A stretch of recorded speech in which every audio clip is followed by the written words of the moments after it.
All right, today we're talking about real estate investment, property management, and really the power of leveraging real estate to build wealth in your personal life. My guest today is Henish Pulickal. I'll tell you more about him in a second, so stay tuned.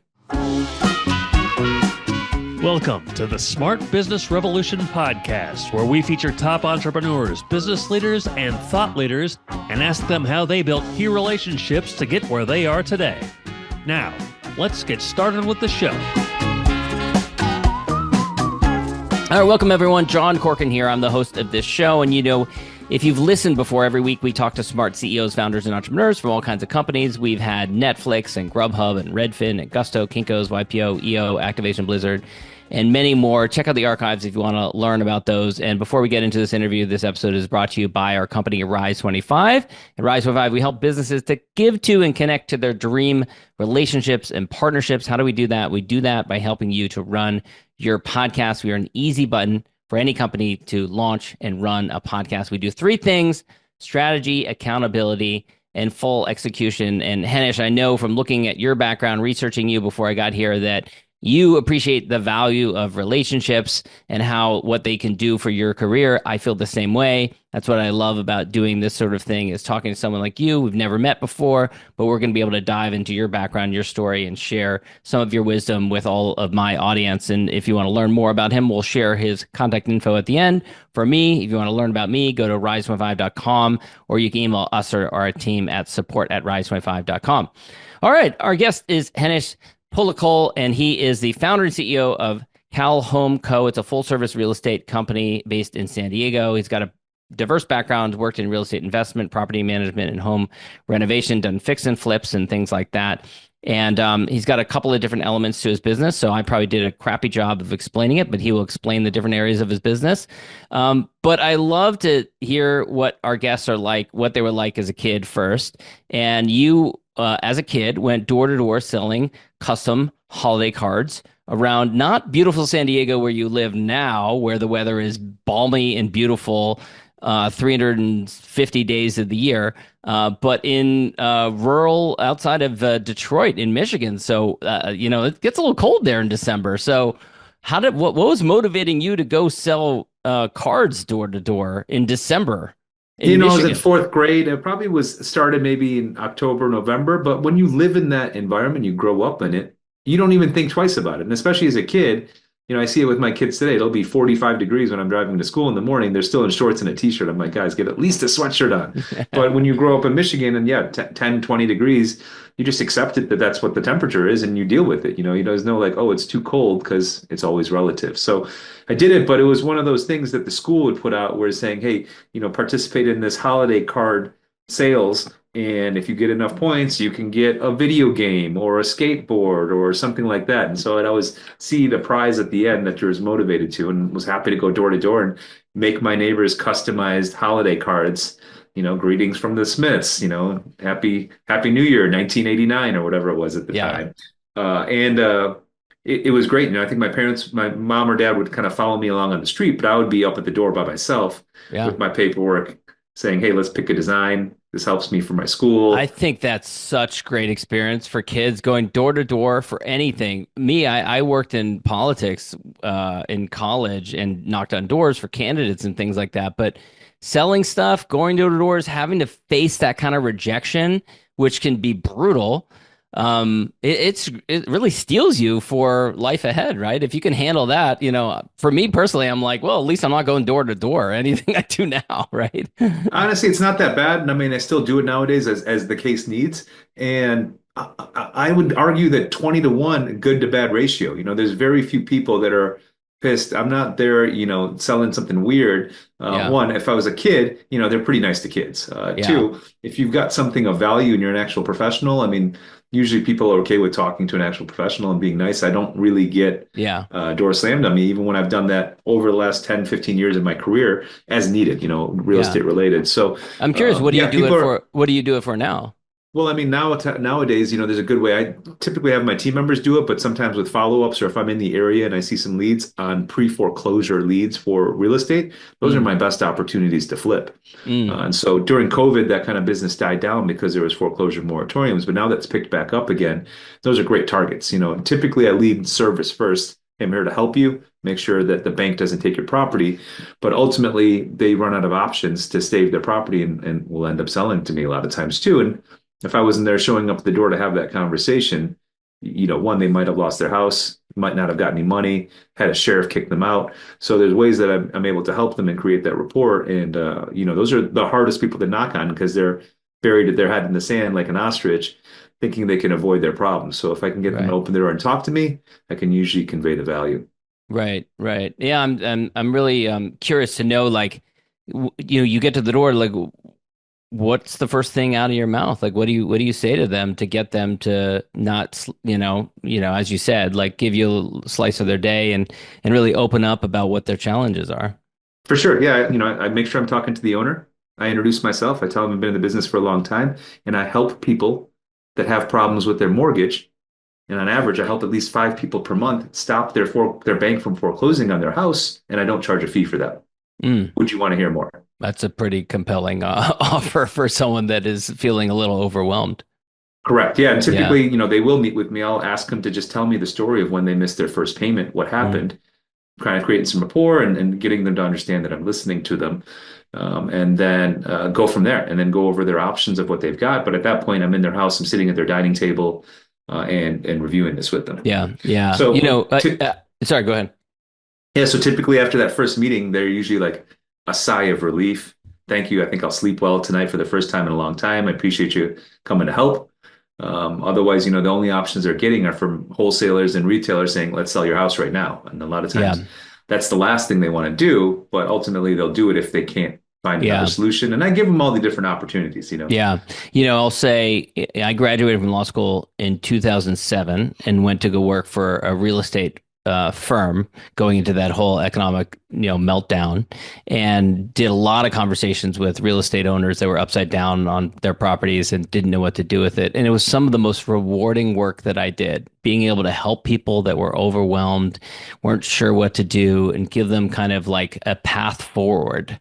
In that business model didn't work that well for as far as like, because lawyers tend to get paid a lot, but that's for a clientele that didn't have a lot of money.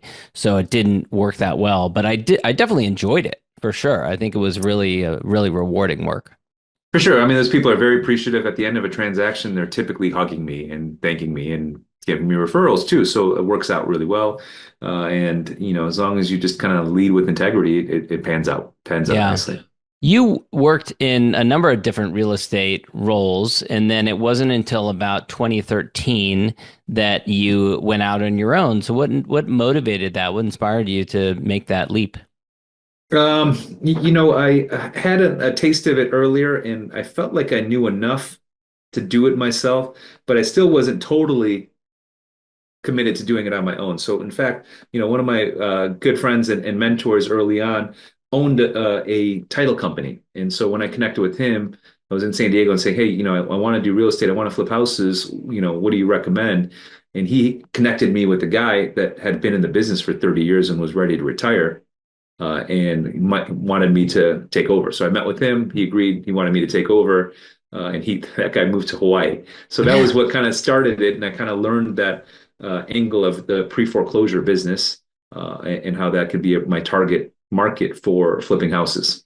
Doesn't sound like the best mentor if he immediately hightails it to Hawaii and says you take over everything, or maybe it was because then you had to run it all. Yeah, I mean, we had the deal flow in. He had a small company, so we had some people that knew what was going on and drove in the leads, drove in the business, and I was kind of pulling the strings at the top. But it was one of those things where I quickly, within a few months, found out that the owner didn't have the same values, morals, integrity as I did. Was happy to kind of cheat and lie to people, and I wasn't about that. So as soon as I understood that about the owner of this company. I thought to myself, I could do the same thing and just treat people honestly Mm, and probably get similar results. yeah. And so that's what I did. So I parted ways with him. kind of did a Jerry Maguire move out, and everyone kind of came with me. It wasn't just the goldfish or whatever it was, and so most of the staff came with me and So it's the came to my own opposite of company Jerry when I. Maguire. Jerry Maguire famously is like, "I'm leaving. Who's coming with me?" And no one came with him. Yeah, Yeah. exactly. So yeah, the opposite of Jerry Maguire. So this in this case, so most people came with me, and actually some of the staff is still with me now, looking back 12 years. Wow. So I actually started my own company in 2014, at the early in 2014. Question. Was it difficult, given the ethical issues that that individual ran his company with? Was it difficult to establish a new culture of trust, of respect, of upstandingness, if that's a word, when you brought the existing people that had been used to that other culture? Was it difficult to establish a new culture? Sometimes You it know, is.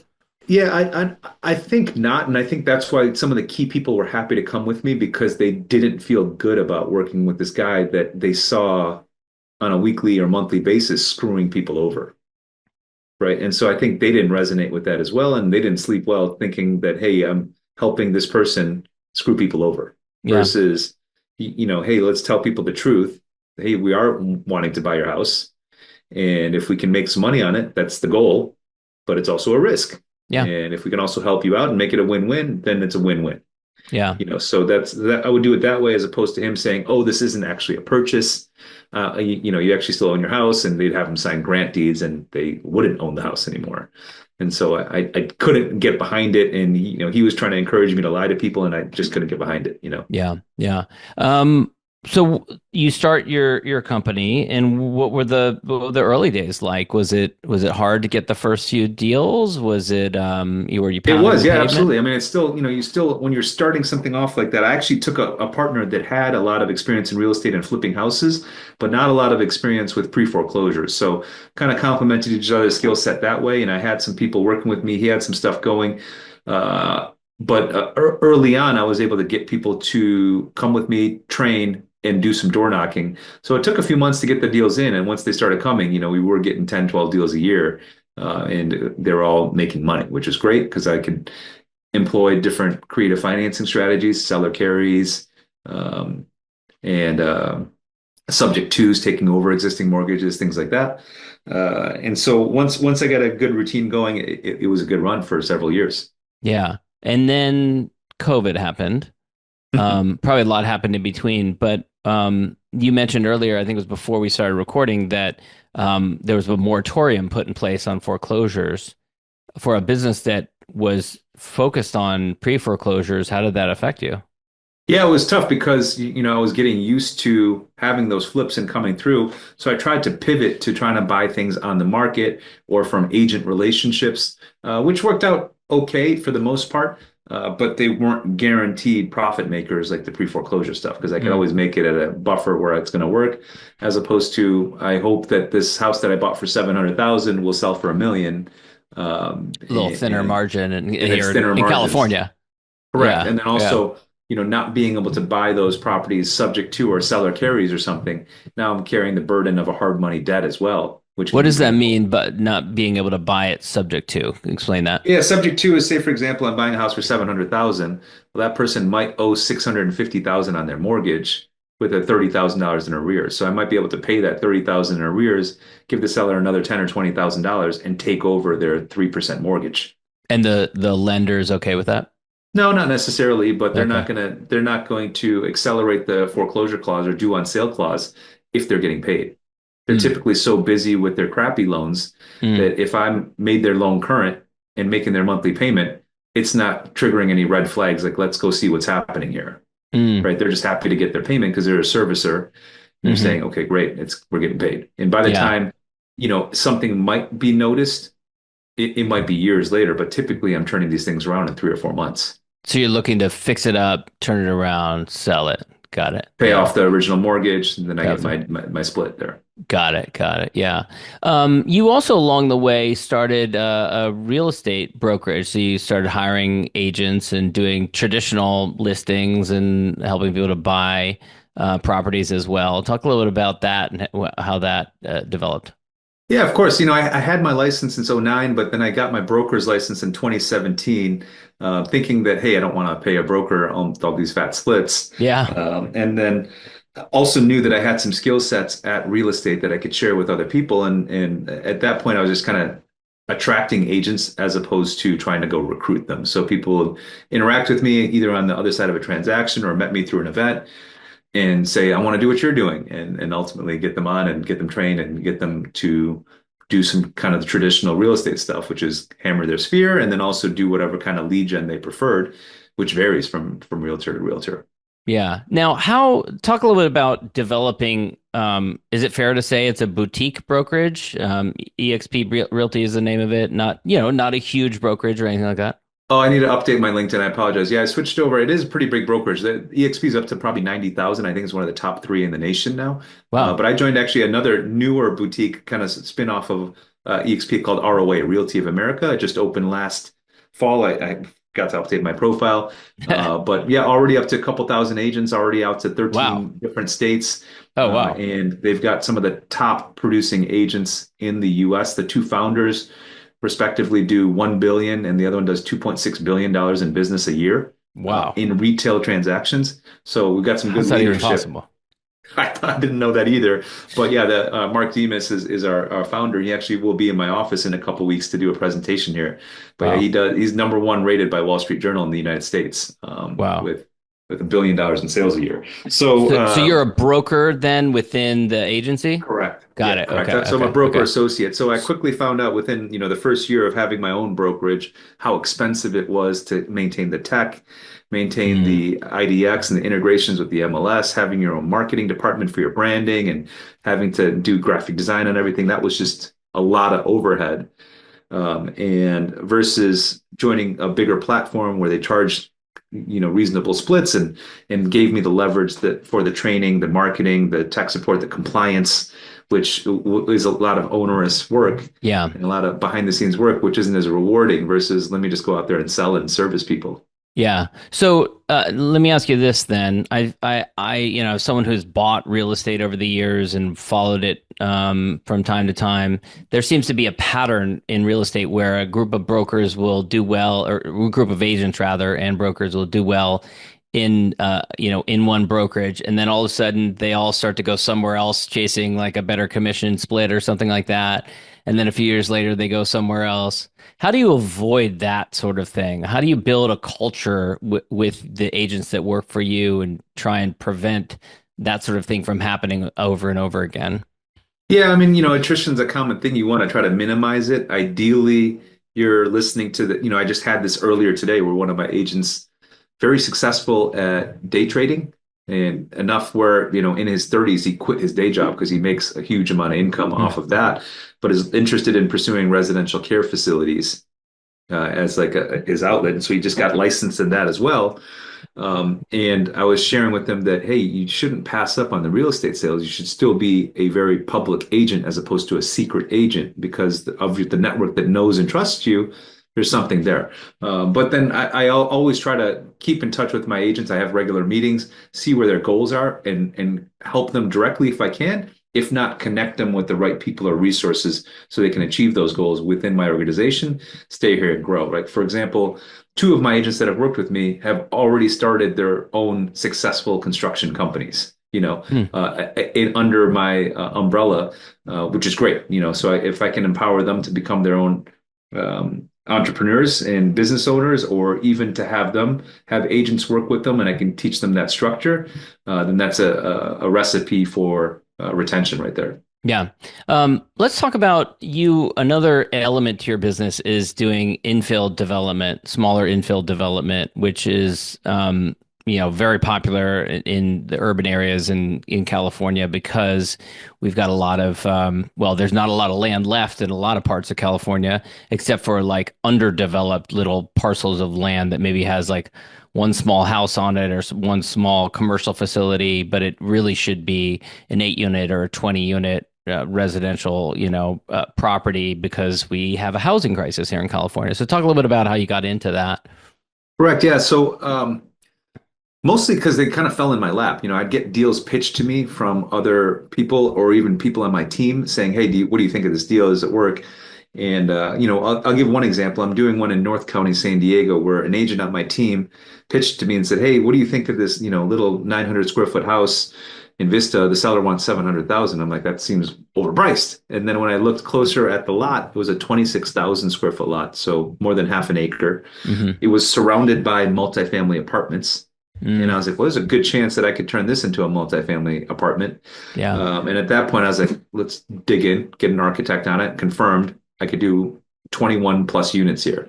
Mm. So in that case, went to the seller who was a savvy real estate broker himself. Mm. And I said, hey, we'll do this deal. I'd like to get creative on this because we want to get plans to build something that's going to take us 2.5 years to do, right? It takes Hmm. forever because of all the red tape here in San Yeah. Diego or in California in general. In that case, I negotiated what's called a recorded lease option, where the seller said, hey, actually, I just need $70,000 to pay off a small mortgage that I have, and I'll lease the rest of it kind of as a carry. And we recorded it on title so he can't sell it to someone else, where I just paid him $2,200 a month, basically a 4.75% rate on the 630 remaining that I owed him. Hmm. Meanwhile, there was a tenant on site that we just bumped the rent from them for 2,000 to 2,200. So I covered my holding costs entirely on that one. Mm. In the Yeah. meantime, we've now got it bumped up to a 33 unit with 34 parking spots. We've already gone through four reviews, two design reviews and two cycle issues, and we're on the home stretch to get this permitted as a 33 unit. We're just going through noise, traffic, and air studies right now. Mm. We should have permits to build in a few months. And then I'd pay that guy off with a new construction loan, or I could even sell it entitled, right? Someone will Mm. pay a premium saying, hey, Right. we're getting through these hurdles with the city. We'll pay a premium per unit for you to just sell it to us and we'll build this thing. So Yeah. that's one of our better ones that we got going right now. Yeah, very cool. And you also developed, you don't do much hotels, but you did a hotel recently. Talk about that one. Yeah, that actually fell into my lap from the entrepreneur organization that I'm a part of, and I think you are as well. It was a guy that had done 4 or 5 other hotels and hospitalities, so he pitched it to me when he was negotiating the offer, and I was asking for advice or an experience share, as we call it at NEO, and so I was like, well, I'm not going to have any experience shares in this, but I like the deal enough where not only will I put some money in, I'll also bring some people in to bring some money in to get this deal done. Mm. So it came from an EO contact. And so we were able to buy it. It wasn't easy. None of the banks liked the deal. But Why not? because it was expensive. It was a unique property. It looked like crap. If I showed you pictures of it, it Yeah. looks like, imagine like the worst rundown flea motel you could find on Route 66 in the middle of Oklahoma. Like it was a Yeah. piece of junk, But but it it was was in Mission Beach, San Diego, which is a big difference, right? which is a premium area, right? But Yeah, very and nice so none area. of the other buyers had the vision to say, I could remodel this place and make it nice. Mm. Everyone thought they'd have to demolish it, take 2 or 3 years for permits, and then rebuild a new place. But Adam had the experience, I had the vision, and we agreed that we could remodel this thing at a reasonable dollar amount and get it up and running prettily. And that's what happened. So we were able to bring in the money. The bank debt was secured, and the bank was also owned and run by an EO member that had faith in us that we would do a good job. And That must help with getting through underwriting. for sure, and it wasn't Yeah. easy because the loan committee was trying to kill it. I knew some people Mm. in the loan committee, and they're like, we're trying to figure out every way to kill this deal. And the owner is pushing us to get it done. Wow. Yeah, it's definitely And good to so know the owner of the bank. for sure, for sure. Yeah, so that panned out well, and we had a grand opening party a few months ago. The project came out beautifully. It's got great reviews, so clients seem to like it. And actually, I was able to exit out of it pretty just recently, about a month ago, to another investor in the deal who Mm. was eager to scoop up more shares, and I was okay with tripling my investment, and that worked out. Wow, amazing. Um, Talk about ADUs. Well, first of all, explain to people listening to this what an ADU is and why they're significant now. Yeah, for sure. There's a huge part of California that's just zoned for single family zoning. People have 5, 6, 10,000 square foot lots that have a 2 or 3 or 4 bedroom house on it. So they got big backyards or space on the second floor to add basically a guest house, a second unit or more on these properties. And so that's some legislation has passed over the last several years to make them progressively easier to permit and build, because And we're trying to solve that's putting it modestly. I mean, it is way easier than it was, particularly in communities like mine, where even like going through a design review could kill that type of project. And I say that having previously served on a design review board. Correct. Yeah. So exactly. So basically, now if it meets the very liberal code and it meets building code, then you're going to get it approved. Your Yeah. neighbors can't stop you. The community can't stop you. So for the most part, everyone's getting their guest houses approved. And because it's so much cheaper to build a house than to buy a house, the economics are pretty good if you wanted to rent it out. But we're finding at least half the people that are building these are building them for family. Adult children that need to stay on nearby and can't afford California pricing, or parents, retired parents that might need to move back in with their family to live somewhere because they can't afford it. But for $200,000, $300,000, $400,000, you can build a nice guest house in your backyard and house some people, or earn at least a 12 to 15% return on your cash in terms of rent as well, because of how much in demand a nice unit is for rent. Yeah, for sure. Yeah, that's interesting. It's quite an area to get into right now, given the underdevelopment in California of housing and how much it's needed. Well, this has been great, Henish. I really enjoyed hearing your story. I'd love to wrap up with my final question, which is my gratitude question. I'm a big fan of practicing gratitude and also giving our guests an opportunity to acknowledge a few people that have helped them in their story and their journey. So who would you want to acknowledge? Yeah, there's been a lot of people along the way. I only joined EO 2.5 years ago, but from that, it's been immensely helpful to have a network of other entrepreneurs and business owners that have had the challenges and are honest and will share the truth of their experience with me. So there's been no shortage of EO members that have been super helpful. Early on in my career, when I had a job still from 2002 to 2009, the original bosses that I had at that subprime mortgage company that I worked were very supportive, very helpful, gave me a lot of promotion opportunity and learning opportunity as well. So very grateful to them. And in fact, both of them have been investors in my projects recently as well. So it shows that they still have some confidence in me 15, 16 years later to work with me again. So that's been nice to have that. And I find that if you treat people well, they want to stay in your network and will reciprocate accordingly. And so kudos to all those people that I've gotten to interact with, and hopefully they appreciate our relationship enough to continue it on. Henish, where can people go to learn more about you and connect with you or ask you any questions? Yeah, for sure. I mean, I'm on all the social medias. If you can just type in my name, you'll probably find me on LinkedIn, Facebook, Instagram. Otherwise, my company website, calhomeco.com, has a lot of information and easy ways to get a hold of me and schedule an appointment as well. Excellent, Henish. Thanks so much. Thanks, John. Thanks for listening to the Smart Business Revolution podcast. We'll see you again next time, and be sure to click subscribe to get future episodes.